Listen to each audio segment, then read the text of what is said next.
Hello, and welcome to 5 Minute Math. Today we are looking at the 6th grade concept of summarizing numeric data. This is 6.12c Readiness Practice, the advanced version. If you were interested in exploring the 6.12c Readiness Practice for the intermediate or proficient versions, or the Readiness Practice resource aligned with any other standard, you can find those by using the link in the video description. So we've got some weights of 8 different penguins, and we need to do quite a bit of analysis here. So let's calculate the mean and the median. All right, so the mean is going to be our average. So simply that means we're going to take all of our numbers and we're just going to add them up. We're going to divide that by the total numbers we have. And we've got 8 different penguins, so we'll end up dividing this by 8. So let's add this up, and I'm just going to add this rather than all one big chunk.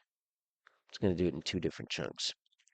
So that's 10, that's 20, so 2, 4, 6, and then I've got a 9, and then I've got a 12. So 120 is the first chunk. Let's take that second one, 29, and then the rest of these.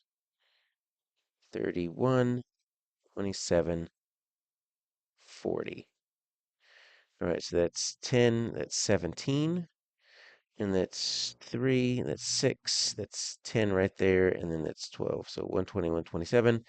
So that's going to be 247, right, divided by 8. So we'll just end up doing long division here. And it's almost even, right? That goes in 3 times. And that's going to be 7. So then 7. So that's going to go in 0 times, but we're going to have to bring a decimal to kind of get some extra work here. And so that's almost 9. It's really going to be 8. That's 64. That's a 6. It's going to be a 7 for 56. Now we finally get our closure here. That's going to be 40, so that's 5. So the mean is going to be 30.875 or 30 and 875 thousandths. So let's write that right here. Mean is 30.875, and then we're dealing with kg, so we can go ahead and put that right there. Now our median is a little bit easier. What we do is we just put them in order. So let's see if we can get these in order. So my lowest looks like I've got 25, and I've got 25, 28, 29, and 27. Those are in my 20s. So let's put 25, and then 27, 28, 29. So for my 30s, I've got 31, I've got 32, I've got 35. Wow, and then I've got that 40. I'm gonna stick it over there because that's that's uh, kind of far away from that 35. So the median needs to be the middle number, right? And so I've got 8 numbers. So if I cut it in half, it's going to be right there. So what's in between 29 and 31? Well, it's going to be 30 exactly. And so sometimes it's going to be a whole number. Sometimes it might be a decimal. Quite often, if it's an even number, your median is going to be a number that doesn't even exist within the data set, and that's fine. So your median is the average of the 2 middle numbers. If it's an even number, if it's an odd number, there's always going to be a middle number, so you're good. 30 kilograms. So the interquartile range, well, I can use what I did on the median. Let's find the median of the lower half. So my lower half has got 4 numbers, so I need that number right there. What's in between 27 and 28? Well, that's going to be that decimal, 27.5. And then what's the median of my middle number? Now that is 32 and 35. So we need to find the middle number between 32 and 35. If you can't do that mentally, that's fine. We can just take 32 and 35 and we can divide that by 2. So that's going to end up being 67 divided by 2. So that is going to be 33 and then 0.5. 33 twice gets us 66. And then 33.5 is going to get us that extra 33.5, that extra whole number that we need. So it's going to end up being 33.5 minus 27.5, and this is my IQR. I'll go ahead and label that because it's this quartile 3 minus this quartile 1, and so that's going to be just 6. Okay, so my IQR is 6. Now, we need to describe the center and the spread, and what's the difference between the mean and the median suggests about the shape of the data distribution. All right, so two questions here. So our center, and what I want to do is I'm going to give myself a little bit of room here. I'm going to answer that right here. Okay, so this center is, look at, I've got my mean of 30.875, my median of 30. So I'm going to say is around 30 because they're both my mean and my median. These are measures of center, just two different ways to look at it. And the spread is my full range, right? We didn't calculate that, but my full range is that's 40 minus 25 is 15. And the IQR, that's a measure of the interquartile range, the range of the inner 50% right here, right, is 6. Now, here's what's interesting. And we can already tell what it is. The fact that my mean is slightly larger than my median suggests that my data is being pulled up a little bit. The mean is larger, a little bit, than the median because we're trying to describe the shape. So and I'll tell you why, it's that 40 right there. That 40 is an outlier. So the 40 is, and the term that we use is skewing. S-K-E-W, skew means it's not symmetrical. It's kind of leaning towards the left or leaning towards the right. Skewing the data to the right. So that's what that is doing to this data set. It's kind of just pulling it up, that tug, because there's kind of that big difference. So how does the IQR help you understand the variability in the penguin's weight compared to the range? Well, we will say the IQR, what that does is it measures the middle 50%. And here's why the IQR is helpful. We're not saying that it's better than the range, it's just a different measurement. It measures the middle 50%, and here's what it does. It ignores the outliers.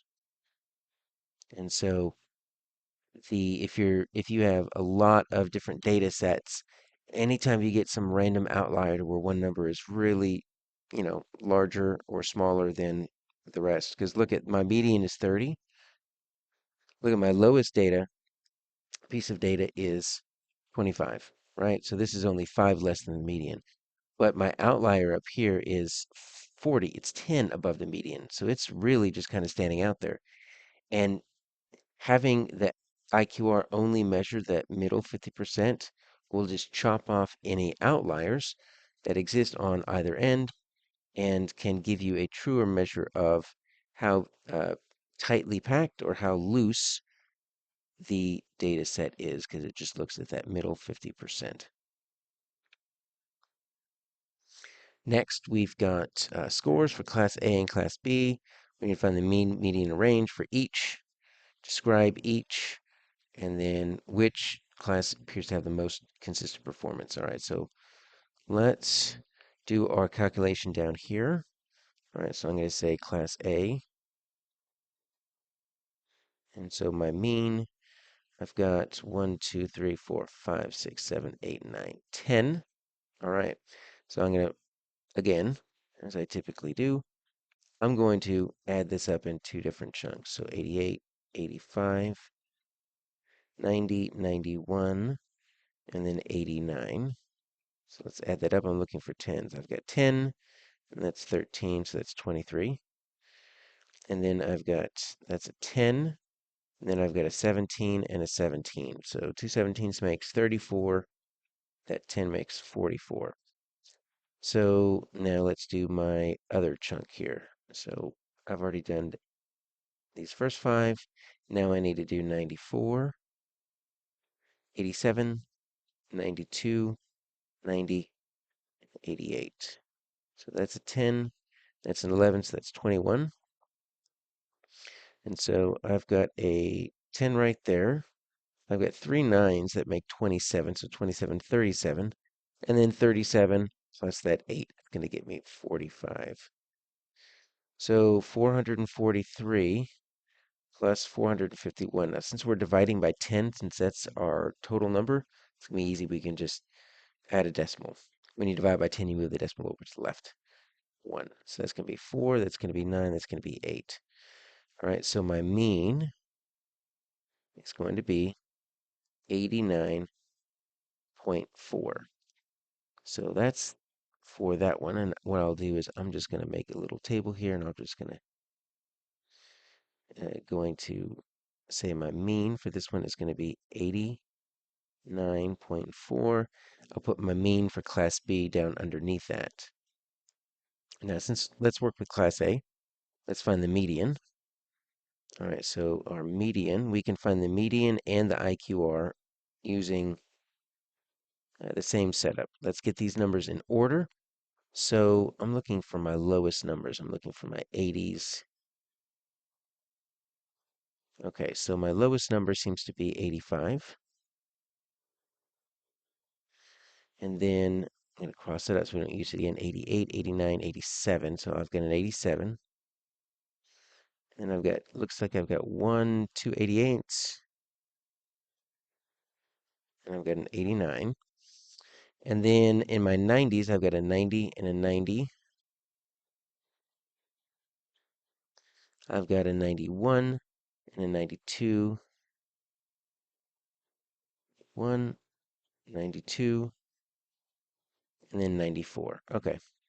So let's make sure I've got all 9 or all 10 of my problems. 1, 2, 3, 4, 5. 1, 2, 3, 4. 1, 2, 3, 4, 5, 6, 7, 8, 9. So we're missing one. It is that 89. Looks like I did not cross that off.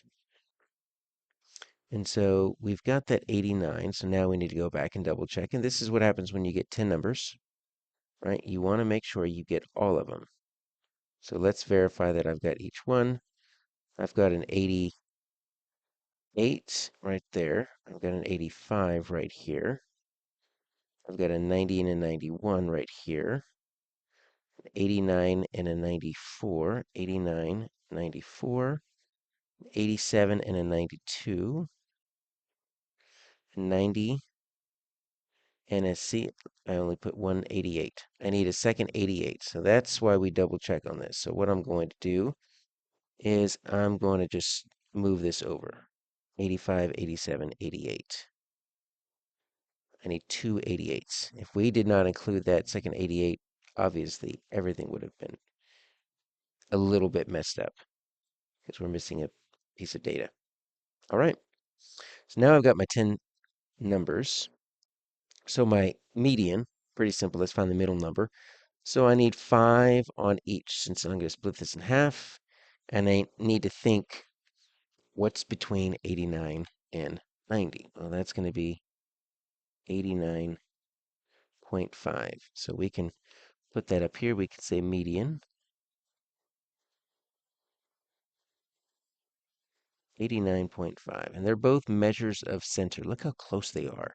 The mean is 89.4. The median is 89.5. That's pretty good. Now, if I'm looking for my range, so we can put my range right here, and then my IQR. I can actually calculate my range with what I have as well. So it's going to be 94 minus 85, so that's going to be 9. Probably do that in your head. Now my IQR, let's find what's the middle number of my lower half? Since my lower half has got 5, that's going to be my first quartile. And my upper half's got 5. That's going to be my second quartile. So that's nice. I don't need to take the average of those numbers. So it's going to be 91 minus 88, that's 3. So that seems like it's pretty small. So which means my middle 50% is pretty tight. Let's check class B. And I'm going to kind of put that down here. And we'll just do the work underneath. Class B. And I will take 1, 2, 3, 4, 5. So 72, 85, 90, 96. Whoa, 58. That is that is really out there. That's different than class A. So I've got 10, I've got 11 is 21. Okay, so that makes it 10. I've got 2 nines, make 18. So that's 28, and 7 and 5 make 12. That's 401. And so we are good with that. 9, I've got 27, and then 13. Yeah, that's 401. Now let's do the second chunk. Oh, someone made a 100. That's great. 82, 94, 75, 68. Another low score. So I've got a 10, and then I've got a 9. So 19. I've got a 10, and that's a 15. That's 25. And then I've got 31. And then I've got to get that 1 for that 100, 419. All right, so it's going to be 401 plus 419 over 10, right? So that's going to end up being 820 over 10, so 82. So let's label this up here. So the mean, much lower, 82. Let's find our median. And so we're going to do all three. Mean, we're going to do the median, the IQR, and the range all together. Let's make sure we get all 10 numbers. IQR plus range. All right, and let's get them in order. So I definitely have some low numbers here. So 58, 68. I've got a 72 and a 75. And okay, that's it for that. I've got 85 and 82. And then for my 90s, I've got 3, 90, 94, 96, 90, 94, 96, and I'm going to end with 100. Let's make sure I've got all 10. 1, 2, 3, 4, 5, 6, 7, 8, 9, 10. So my middle number is 1, 2, 3, 4, 5, right there between 82 and 85. Now you could do that in your head. What's the difference between 82 and 85? It's 3. So what's half of 3? 1.5. So you need to find a number that is 1.5 above 82, because that will also be 1.5 below 85. So that's going to be 83.5. So my median is definitely lower, 83.5. But my median is higher than my mean, so this one also might be skewed, right? And it's probably and it's that 100 that might be skewing that possibly. Let's look at our quartiles. So my middle number here for my bottom half is 72. My middle number for my top half, quartile 3, look at the difference there, 22. So this is 94 minus 72 is 22. And then my range is 100 minus 58. So that's going to be 42. So I've answered all of those. Now, describe the center, the spread, and the shape of each distribution. Okay. So let's say for class A, and I'm going to kind of just put that right here. Class A, Center is really, look at that, 89. So I'm going to say around 89.5. And then the spread is 9, right? That's my range. And my shape, since those are so close, and look how small my IQR is, I'm going to say the shape is symmetrical. It looks like it's, for the most part, pretty balanced. Now, let's look at Class B. Class B is very different. The center between 83.5 and 82, so it's not super tight, is, I'm just going to say around 83. That's kind of between those two, but it's not super tight. Look at my spread. Spread is nuts. It is 42. So that's very spread out. And then the shape. The shape is skewed, and since that median um, is a little bit higher than my mean, right? Look, remember what happened right here on this first one? We had the mean was a little bit higher than median, so it was kind of skewed up because of that 40. Look at my mean right here. My mean is actually lower. And look at the second data set. Look at this 83.5, right? So that means this 100 is about 16 and a half away, but this 58 is really dragging this down, right? So that's like what, 25 away. So the shape is left. Skewed left or skewed down. You can say either one and be describing the same thing. Now, which class appears to have the more consistent performance? Now, we can figure out the consistent performance, and probably the IQR is going to be your best way to describe it because you're looking to see, well, how closely packed are the middle 50% of the data. In class A, the spread of the middle 50, the IQR is 3. The spread of the middle 50 on class B is 22.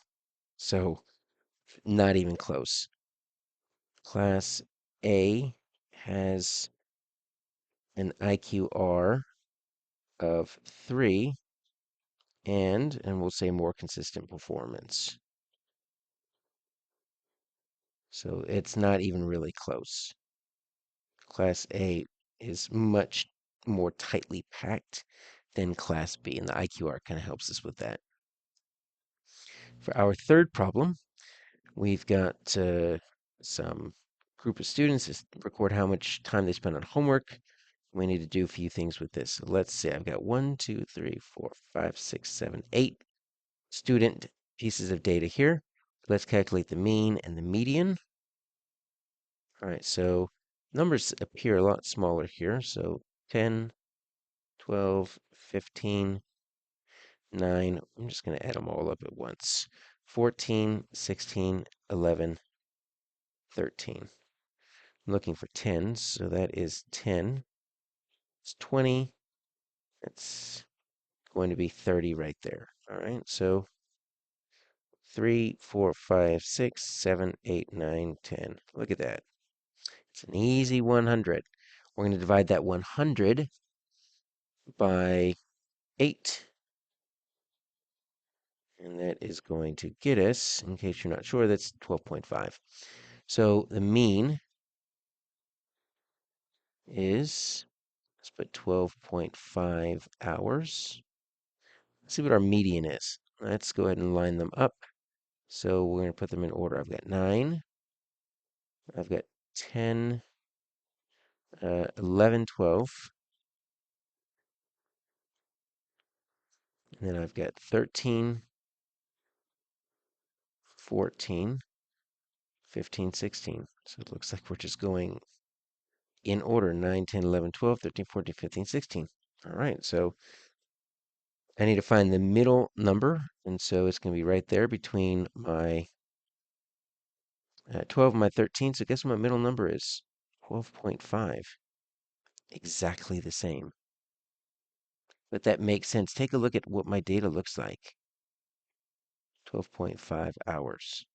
It's literally 8 numbers sequentially from 9 to 16. So that makes sense. There's no outliers. There's no number that's 2 away from the previous one. They're all the same distance away from each other. So now let's determine the range and the IQR.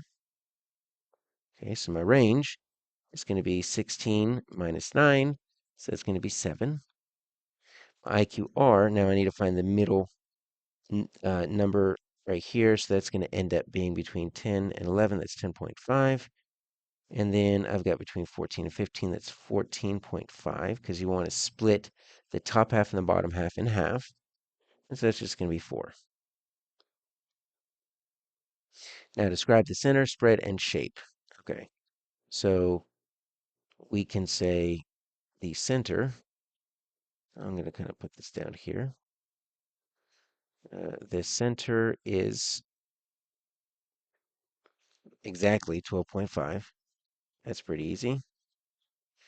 The spread is going to be our range is 7, and the shape is 100%. So I'll say perfectly symmetrical. We'll put that right down here. Since those data are exactly one away from each other. Now, which measure of center do you think best represents the data set and why? Well, my two measures of center are my mean and my median. And so I can say for this one, that's kind of a trick question. They both measure the center uh, identically because, and it's that same reason. It's because the data is symmetrical. Now, if you had an outlier, let's just say, for example, we added a ninth student, and that student studied 0 hours or 1 hour, something like that. And that would really skew the data. Well, the mean would be much lower, and that would be skewed to the left. The data would be pulled to the left. The median in that case would probably be a little bit better because the median would tend to kind of do a better job of ignoring that uh, outlier. So if you are interested in exploring the 6.12c readiness practice for the intermediate or advanced version, or the intermediate or proficient version, or the readiness practice resource along with any other standard, you can find those by using the link in the video description.